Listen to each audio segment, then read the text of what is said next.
Hello, buddy. Welcome back to Tin Man's Quarter Channel. I'm your host, Jeffrey Tin Man Taylor, and today I'm finishing off my nighttime Spooks marathon for you guys.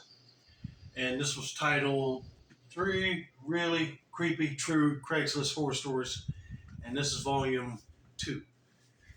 So without further ado, I'm going to turn these lights off, move the camera up here for you guys, and let's get this action on the road and in the bag, shall we?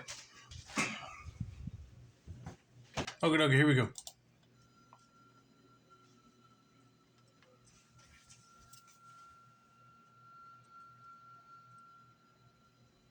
Two years ago, my PlayStation 4 broke, and I was looking to buy a new one.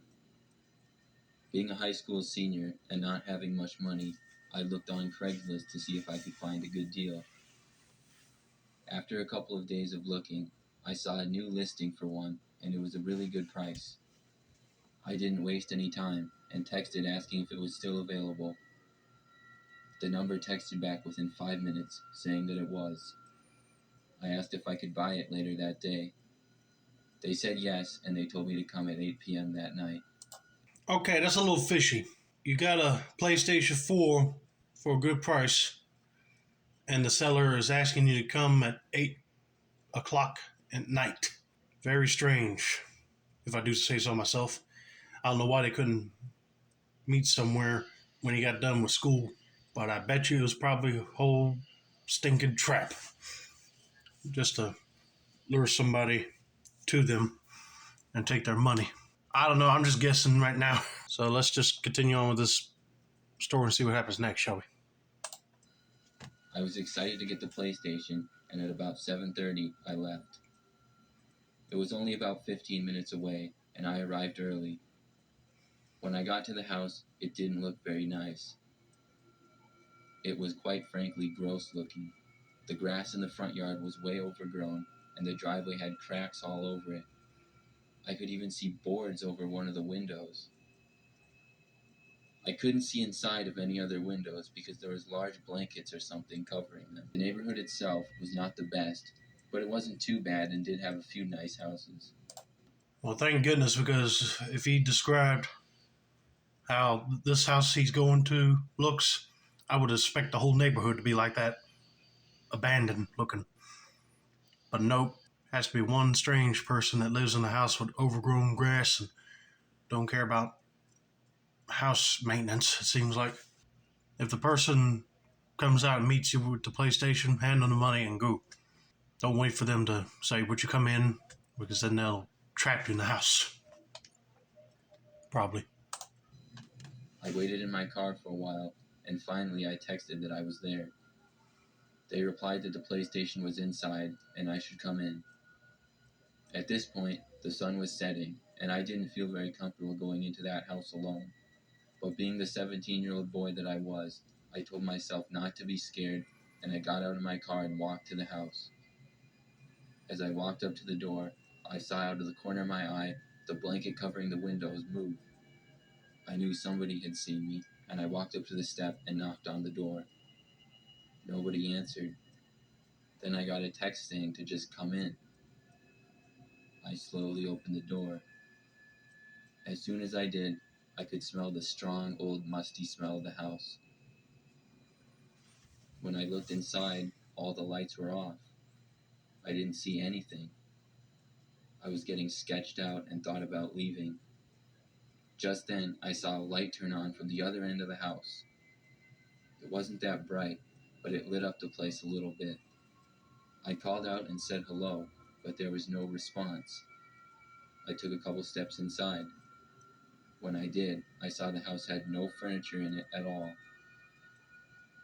Things were just seeming too weird to me, so I finally made up my mind for sure that it wasn't worth it and I was going to go home. I turned around to leave, and as I grabbed the door, I heard footsteps coming from the other room. I didn't stop to turn around. I got out and slammed the door shut behind me. I ran to my car and got in. I never looked back. I drove away, and when I got home, I had a text from the man. It was an expletive-filled text telling me I shouldn't have left. I blocked the number and decided to just look on eBay for a PS4 instead. Yeah, there you go, block the number.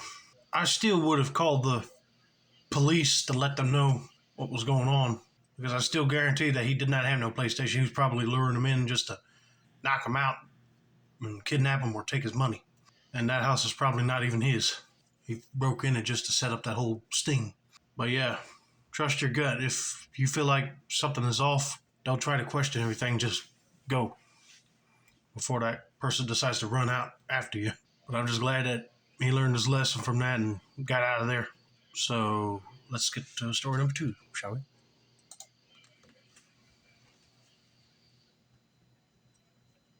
This story happened last fall. My family got a new flat screen TV in our house, so we decided to sell the old one. We listed it on Craigslist, and after a few days, a man responded to the ad. His name was Charles, and he wanted to come over to look at the TV. We scheduled a time, and he came over. When he got there, he looked like a normal average guy. He had an old truck and told us that he worked in construction. My dad and I invited him inside to our living room and showed him the TV. He seemed to like it a lot, and we thought he would buy it, but after a while, he said he would have to pass on it, and then he left.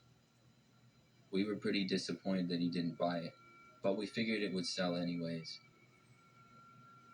Later that night, as I was in bed playing a game on my phone, I heard a noise of what sounded like something scraping on my window. I figured it was a tree branch or a bug, but then I heard it again. It was enough to make me go over and look out the window. When I did, I didn't see anything and went back to bed. After a while, I finally got tired and shut off my phone to get some sleep. I closed my eyes, but just then, I heard it again. This time, it was more of a tapping. I wasn't facing the window, so I rolled over to my other side to look. When I did, I saw what looked like the back of a man. I recognized it as Charles, the man who was at our house earlier. I got up and walked over to the window, but he was gone. I went to my parents' room, but they were already sleeping. I debated whether I should wake up my dad or not, but decided I must have scared off the man, and I would tell him in the morning. No, you probably did not scare him off. He's probably trying to find a way to get in. I would wake him up just to let him know. But I had a feeling that if that guy passed on that TV, he was probably not looking to buy it. He wanted to steal it. So he would come back when everybody's sleeping and break in the house and take it. I can't believe there's a lot of people like that in this world that just act like they're going to buy it and then they pass and then they turn around trying to steal it from you. That just ain't right at all.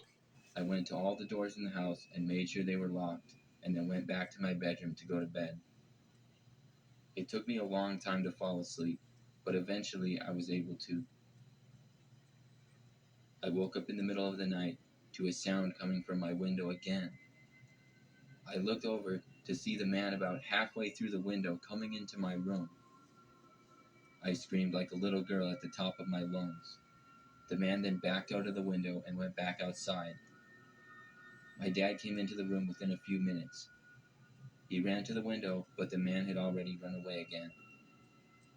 After going outside, my dad couldn't find him, so we called the police to report the incident. It turns out the lock on my window was faulty, and that's how he was able to get in.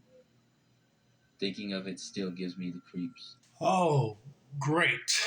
That guy was able to find a faulty lock on the window in his room and was able to get in.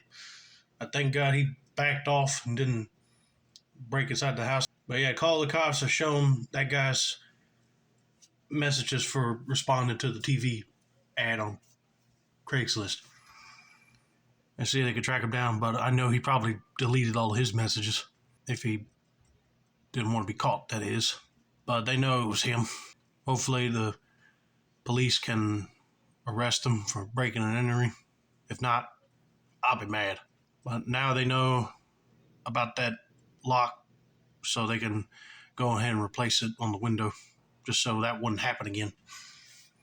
But hopefully they'll sell that TV of theirs just so nobody like him will come back and steal it. Man, that's creepy. I'm just sorry that boy had to experience that. I am a 19-year-old girl. Last summer, I needed to buy a new car after my old one's transmission broke. I went on Craigslist to buy it because that's where I had gotten my previous car and I thought they had the best deals. I found a car that I liked, which was a 2013 Nissan Altima. The price was pretty good, so I contacted the seller and asked if I could look at it. He said his name was Brian, and he told me that he would be available on Friday evening, which was the next day. I agreed, and the next day I went to look at the car. We planned to meet at 6 p.m., but Brian ended up moving it to 7, saying he had stuff to take care of. We met at his house, and I drove there in my dad's car he was letting me use. Brian lived in a pretty average-looking neighborhood, and his house looked pretty decent. When I arrived, I saw the white Nissan and texted him that I was there. He said he would be out in a minute, and when I saw him leave his house, I exited my car to meet him. We shook hands, and he began to tell me about the car. I looked on the inside and the outside, and after about 15 minutes, he asked if I wanted to test drive it. At this point, I really liked the car, and I said yes, I would like to test drive it. He gave me the keys, and I got inside and started it. He got into the passenger side. I drove the car out of his street and onto a busier road. It drove well, and I was thinking that I would actually like to buy the car. He made a lot of conversation with me as I drove, which I found slightly annoying, but I didn't mind too much, and figured he's just a talkative guy.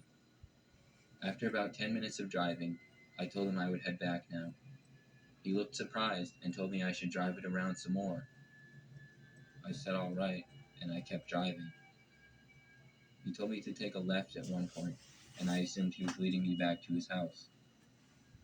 After a while later, he told me to take a right, and I did, but I didn't recognize where we were at all. I once again said we should head back, and I added that I really liked the car and I was interested in buying it. Then I told him I really didn't know where we were, and he would have to direct me back. He then told me it would be a lot easier if he just drove, because it was kind of complicated. I said okay, and we pulled over and switched seats. As soon as he got in, I noticed he locked the doors, which made me a little worried, but I figured he just did it out of habit. He pulled the car onto the street and began driving. His conversation stopped, however, when he began driving, and we just drove silently for a few minutes.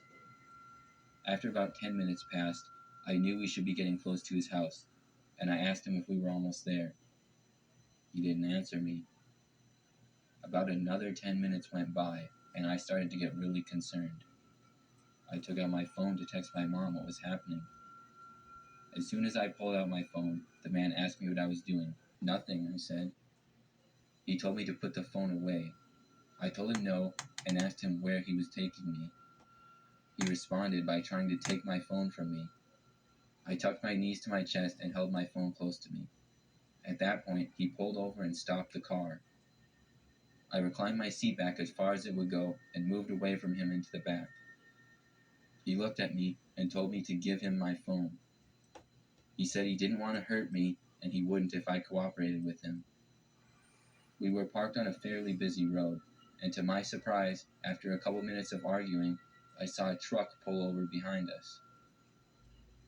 A man got out of the truck and came to the driver's window.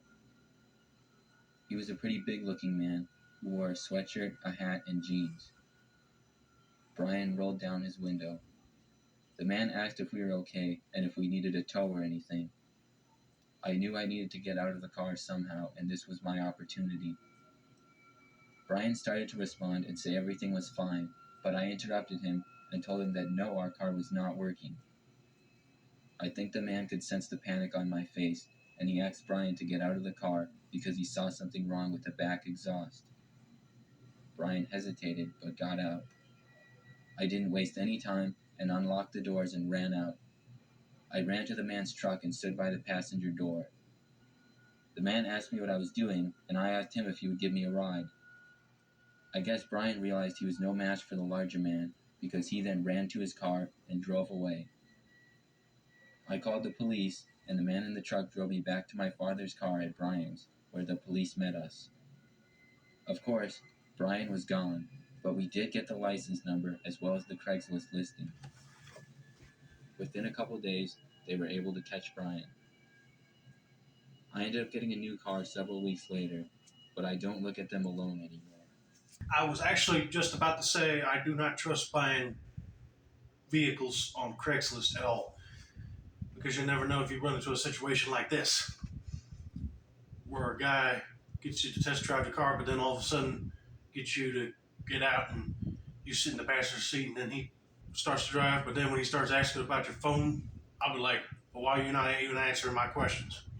She clearly asked where they were going, but he didn't want to say it. And he gets all cocky and nervous when she pulls out the phone. Thank God that guy driving that big truck pulled over just to ask if they were all right, and she was able to get out. And the police were able to find that dude, because it seemed like he didn't want to sell the car, he wanted to kidnap her. But anyway, I hope you guys enjoyed this video. Don't forget to like, subscribe, turn on post notifications for more nighttime spooks content like this. This has been another successful installment of the Tin Man Sports Channel. I'm your host, Jeffrey Tin Man Taylor, and I said that's a wrap, and have a nice day, y'all.